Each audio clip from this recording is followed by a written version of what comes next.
Dr. Haokip, there is also a political development. We discussed several times before that how 10 MLAs have written a letter to the Home Minister, to the Chief Minister, as well as to the Union Home Minister about a separate administration as far as the Kuki community is concerned. Yesterday, the Manipur Legislative Assembly Privilege and Ethics Committee served show cause notice to these MLAs for demanding a separate administration from Manipur. The chairman of the ethics committee, MLA Nishikanta Sapam, he chaired a meeting for 45 minutes to deliberate on a complaint filed against these 10 Kuki MLAs, and the show cause have been given to them to explain or give explanation regarding their demand before the assembly committee before June 16th of this of before June 16th. How do you react to this situation, Dr. Haokip? Don't you think that this may further exacerbate the situation politically, given the fact that the Home Minister and everybody else is asking all sides to come together to ensure that peace and harmony is there? Let me respond by saying that when these MLAs in Manipur taken out while they were elected, they made a promise that they will not, they will protect the integrity of India. The constitution, they will abide by it, and there's no such things as hard and fast rule to to protect the integrity of Manipur. And as far as the demand for separate administration is concerned, there can be interpretations like demanding a separate territorial councils within Manipur itself protects the territorial integrity of Manipur.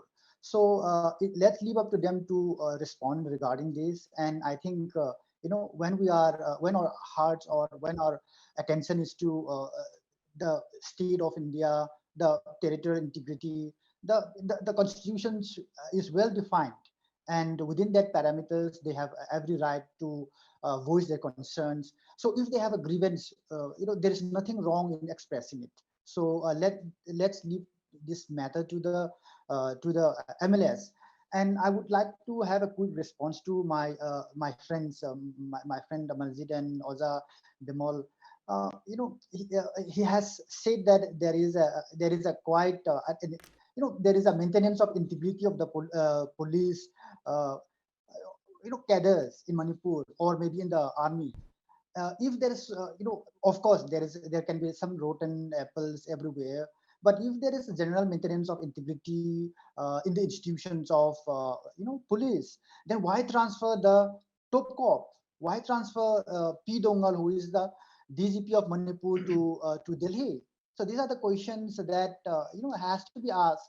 And if he has maintained the integrity of being a police officer, then why was he made such of course there are rumors, there are allegations that he has been made ineffective by the home minister himself in Manipur.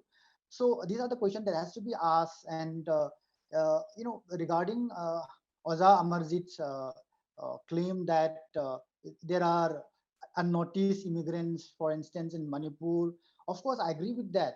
As an Indian from Manipur, I do believe that we need to cooperate rather than targeting or blaming based on communities. And if we look into this issue carefully, I have mentioned several times regarding this that if you go to Sangai Paro, who will you find? Let's ask ourselves, not blame on the Pangals or Kuki only. If you go to Chekun, how many population would be not originally from Manipur who have migrated from Sylhet, Tripura, or Kachar? Huh? I have been in the 1980s and informed myself in during schools, and I've experienced so much, regarding this. Let's not, paint certain color and exclude ourselves in this problem. We are same into it, and if you want to solve a problem within the laws and constitution of India, then we are willing. So let's address these problems, whether it's drugs, immigrants, or any issue or insurgency. Let's try to address together rather than pinpointing or blaming others. By pinpointing and blaming, we are only exaggerating, or we are only causing the problem much more. And I have explained regarding this in in the previous shows what Dr. Rumi has pointed out regarding the the excess populations or the excessive rise in population in Chirasanpur. There can be, because I have already I'm been tired of explaining this, that in the 1990s there has been a conflict in northern Manipur. Many of the Kuki population, maybe more than 1 lakh, has been transferred from northern Manipur to southern districts like Chirasanpur.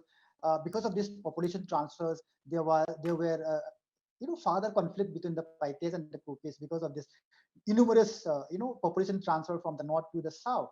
So let's not forget all this while we are trying to explain all this. And look, we are scholars, we are academics. Let's look into it carefully rather than just blaming, pinpointing to a particular community.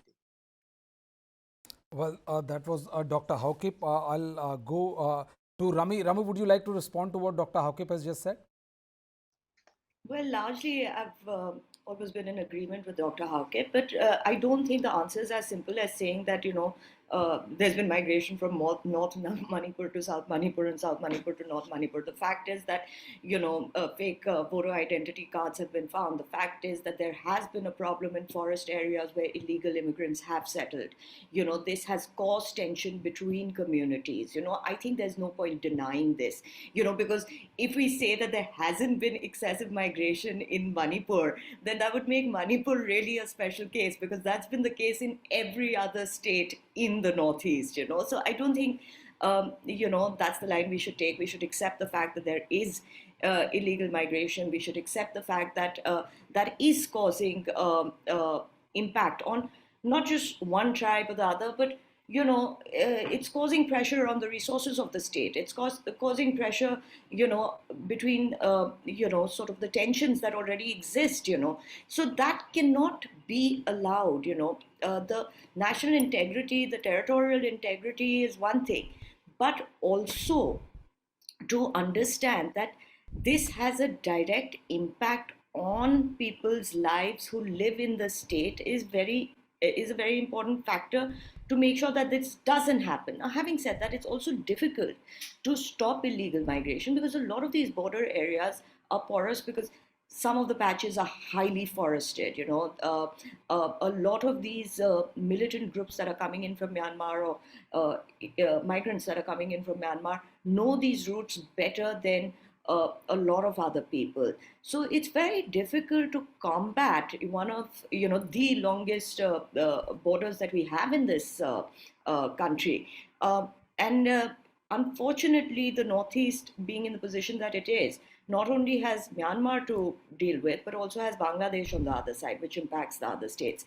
So, I don't think we can deny the fact that there is migration, and that it has been, this sort of illegal migration has been there for as long as these borders have existed. I even remember the other gentleman a couple of days ago on your show said, Mr. Bhomik said that, oh, these have been historical migrations. I don't think that's a good enough excuse. Just because it's historical, or these tribes have interacted with each other across the border, doesn't make it acceptable or legal. And anything that isn't legal, one cannot defend. So I think following the rule of law and following the sentiment of territorial integrity and limitations on demographic change coming in from illegal migration is very, very important. Well, yes. Dr. Haokip, would you like to respond to that? Yeah, sure. Regarding, we can't deny that there are no illegal immigrants.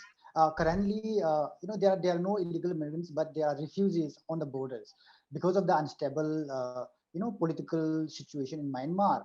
Why can't we give, like Mizoram, some identity cards for temporary period and ask them to stay in the border or recognize or designated villages? And when some semblance of order is returned, why can't we send them back?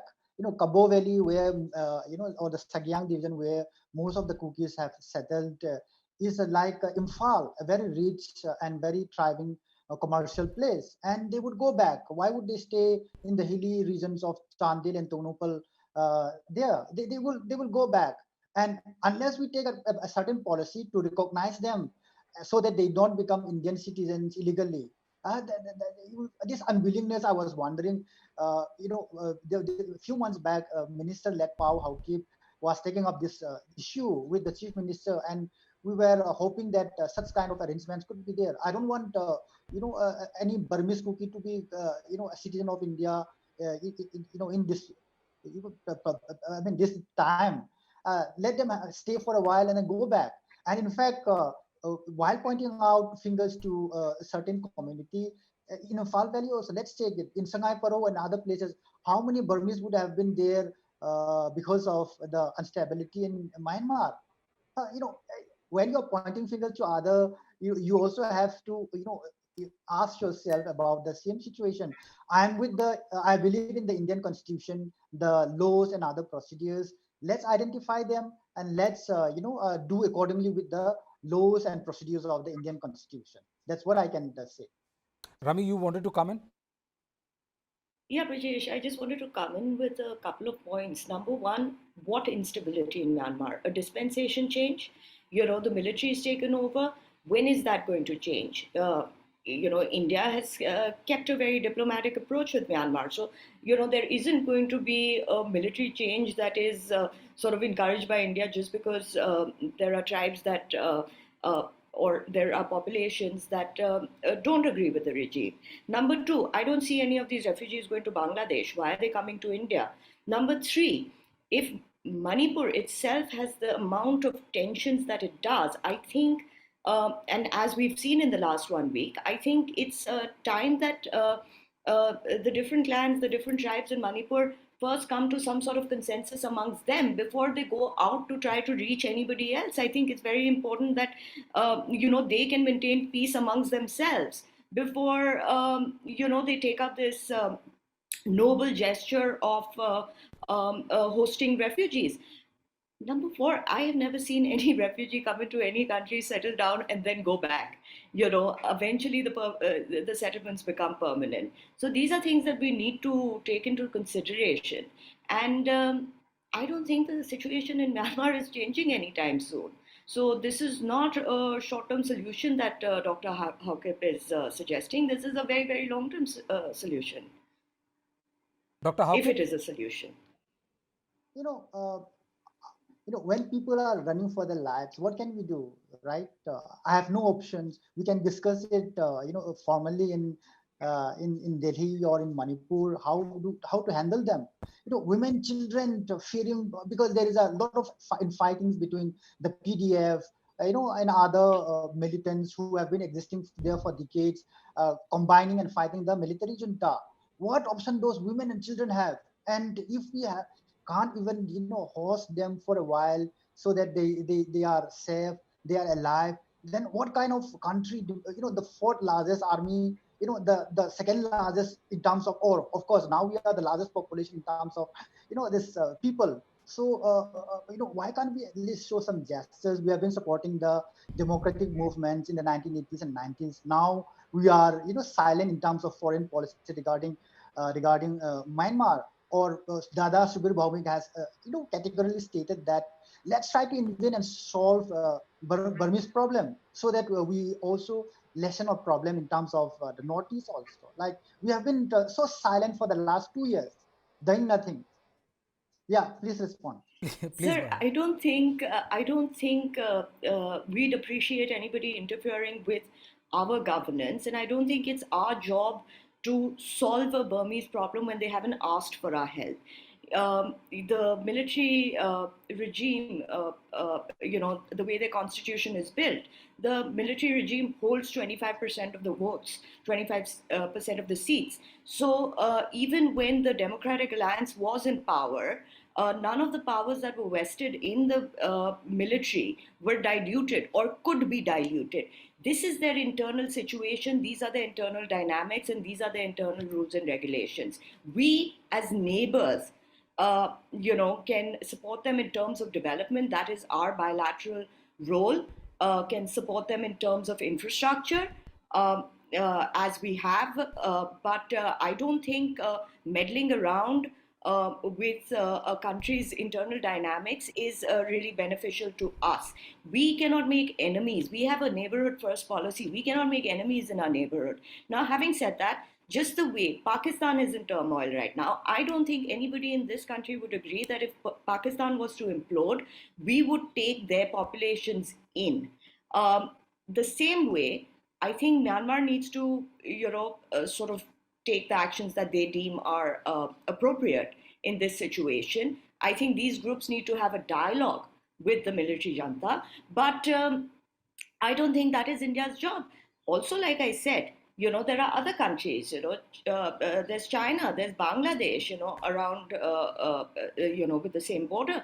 These tribes can choose to go there, but there's not one a refugee who's going to any of these countries, because obviously India is a better option, and that cannot be the reason, sir, for us to be taking in refugees from all the countries that are not being able to manage their own problems. And I think when it starts creating a problem within communities, for example, in Manipur, where there is clearly a fear and a threat of demographic change against the Meitei community. And here I'm not taking sides. I'm saying, if there is a sudden demographic change, one community or another is going to feel insecure. If that is the case, why would you not put your own neighborhood first?